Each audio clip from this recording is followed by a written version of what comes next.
नमस्कार दोस्त, समीर विश्वकर्मा स्वागत करता हूं आपको अपने YouTube चैनल एग्री एम्पायर पर। यहां पर आपको हर एक चीज़ें मिलती रहती हैं, इसलिए चैनल को सब्सक्राइब जरूर कर लेना।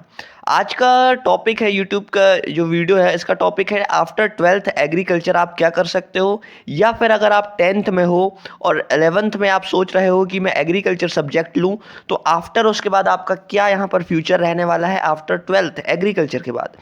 आजकल की ये समाज की अवधारणा है कि कोई भी बच्चा किसी से ही पूछता है जिसने एग्रीकल्चर नहीं लिया है, अगर उससे कोई व्यक्ति पूछता है एग्रीकल्चर के बाद क्या है 12th, तो वो कहता है कि खेत में हल चलाएगा।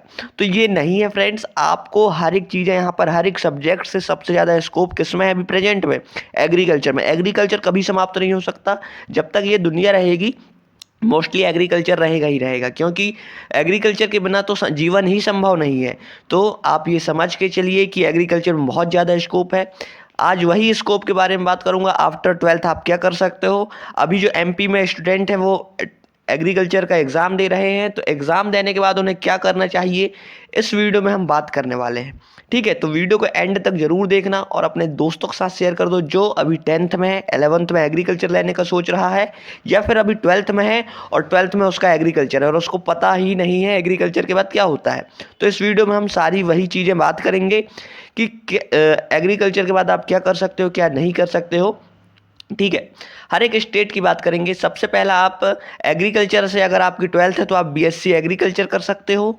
ठीक है, आप बीटेक एग्रीकल्चर कर सकते हो, आप बीएससी हॉर्टिकल्चर कर सकते हो, आप बीएससी फॉरेस्ट्री कर सकते हो। तो आप हर एक सब्जेक्ट में जा सकते हो। आप बी डेयरी टेक कर सकते हो, आप बीएससी हॉर्टिकल्चर कर सकते हो। जितने ही मैंने अभी कोर्सेज बताए आप इन सब में एलिजिबल हो जाते हो। कम्युनिटी साइंस, ठीक है, ये सारे कोर्सेज आप आफ्टर 12th बीएससी एग्रीकल्चर कर सकते हो। अब इन सब्जेक्ट्स को, इन कोर्सेज को करने के लिए आपको स्पेसिफिकली कोई भी एक एग्ज़ाम देना पड़ता है। आप अगर कोई स्टेट से हो तो हर एक स्टेट अपने बीएससी एग्रीकल्चर या एग्रीकल्चर को बढ़ावा देने के लिए अपने स्टेट का खुद का एक एग्ज़ाम कंडक्ट कराती है। अगर आप एमपी से हो तो आपको एमपी पीएटी देना पड़ेगा। आप अगर सीजी से बिलोंग करते हो तो आपको सीजी पीएटी देना पड़ेगा। अगर आप राजस्थान से हो तो आपको जेट देना पड़ेगा। ठीक है, ये हर एक जो है हर एक आपके स्टेट का अलग अलग एग्ज़ाम होता है, स्टेट वाइज एग्ज़ाम। अगर आपका स्टेट वाइज एग्ज़ाम से आपको एग्रीकल्चर यूनिवर्सिटीज़ मिलती हैं, और आपको बता दूं दोस्त, अगर आप गवर्नमेंट यूनिवर्सिटी से आप बीएससी एजी करते हो तो आपको बहुत ही फ़ायदा होने वाला है। आप प्राइवेट यूनिवर्सिटी में तब ही जाइएगा जब आपको गवर्नमेंट यूनिवर्सिटी ना मिलने के 0.0% यहाँ पर चांस हो जाए, अन्यथा आप गवर्नमेंट यूनिवर्सिटी की तरफ ही यहाँ पर आप अपना भागीदारी लीजिएगा। ठीक है, प्राइवेट यूनिवर्सिटी की तरफ बहुत ही कम चांसेस में आप जाइएगा। जब आपको नहीं मिल रही है तब आप आईसीआर एक्रीडिटेड प्राइवेट यूनिवर्सिटी में जाइएगा, नहीं तो मत जाइएगा। मैं आपको एक वीडियो बना कर दूंगा कौन कौन सी यूनिवर्सिटी है इंडिया में, एमपी में, कि जो कि आईसीआर से अप्रूव्ड है। ठीक है, आप उन यूनिवर्सिटी में एडमिशन ले सकते हैं प्राइवेट में। बाकी मेरा सजेशन तो यही है कि आप जितना हो सके आप एग्ज़ाम देकर, एग्ज़ाम क्लियर करके आप गवर्नमेंट यूनिवर्सिटी से ही बीएससी एग्रीकल्चर या हॉर्टिकल्चर, आपका जो भी आपका सब्जेक्ट है वो आप करें। अब एक स्टेट लेवल में भी एग्ज़ाम, स्टेट लेवल की एग्ज़ाम की तो बात हो गई। अब एक होता है सेंट्रल लेवल में एक एग्ज़ाम होता है आईसीएआर, यानी कि Indian council of agriculture research.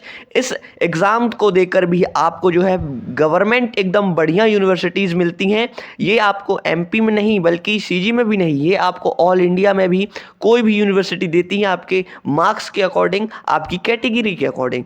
ठीक है, तो ये आपका यहाँ पर है। आफ्टर बीएससी एग्रीकल्चर आपको इतनी सारी जॉब्स आपको यहाँ पर मिलती हैं, गवर्नमेंट जॉब्स और प्राइवेट जॉब्स तो मिलती ही मिलती हैं। अगर आपने बीएससी एजी कर लिया या बीएससी हॉर्टिकल्चर कर लिया तो आपको प्राइवेट में कहीं ना कहीं तो 15 से 20 हज़ार की नौकरी तो कहीं ना कहीं लगनी है।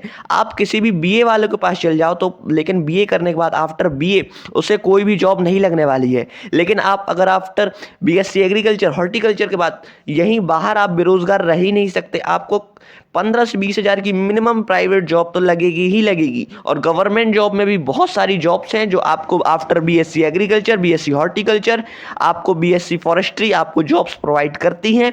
उन सब की वीडियो मैंने ला दिया है, अगर नहीं देखा है तो फिर से देख लेना, या फिर मैं आपके लिए एक लेटेस्ट वीडियो भी बनाकर ला दूंगा अगर आप कमेंट करते हैं तो। ठीक है, इतनी सारी इन्फॉर्मेशन के लिए एक लाइक तो बनता है फ्रेंड्स, लाइक जरूर कर दीजिएगा।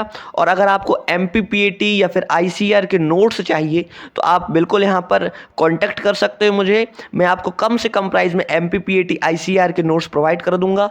व्हाट्सअप ग्रुप में ज्वाइन हो जाना, क्योंकि वहीं पर आपको नोट्स और जितनी भी अपडेटेड चीज़ें हैं, जितनी भी एग्जाम्स के शेड्यूल्स हैं कि कौन सी तारीख को कौन सा एग्जाम हो रहा है, वहीं पर आपको मिलती हैं। व्हाट्सअप ग्रुप की लिंक आपको डिस्क्रिप्शन बॉक्स में मिल जाएगी और व्हाट्सअप ग्रुप में ही मेरा व्हाट्सअप नंबर और पर्सनल नंबर भी मिल जाएगा, इसलिए उसको जरूर ज्वाइन कर लेना। मिलते हैं फ्रेंड्स ऐसे ही नेक्स्ट इंपॉर्टेंट वीडियो के साथ। तो अब आपसे कोई भी कहता है कि आफ्टर 12th एग्रीकल्चर क्या स्कोप है, तो आप उसको ये वीडियो जरूर दिखा दीजिएगा। और अगर तब भी नहीं मानता है तो आप मुझे इस पर नंबर पर कॉल कर दीजिएगा, मैं उसको समझा दूंगा कि आफ्टर 12th एग्रीकल्चर कितने सारे स्कोप हैं।